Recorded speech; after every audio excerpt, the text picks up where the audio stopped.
Every PLC drawing should show important information such as the PLC channel address. In SOLIDWORKS Electrical, we have a feature to automatically calculate the PLC addressing. The formula is managed at the project level, so it can be found in the project configuration. The formula structure is PLC channel type, component value 1, which reveals the car module position, the channel address, and the syntax that will give us the completed channel address.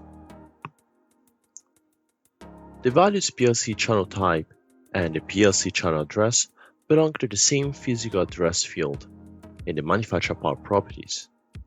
The variable before the period indicates the channel type, and the variable after the period indicates the channel address. The component value 1 variable can be found in the PLC module properties and indicates the position in the rack.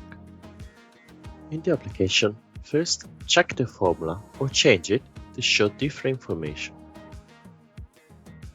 Then, in the PLC Manager, review your channel addresses.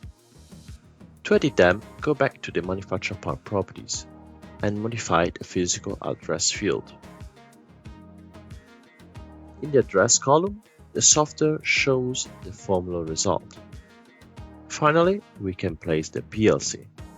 The addresses are going to be automatically generated.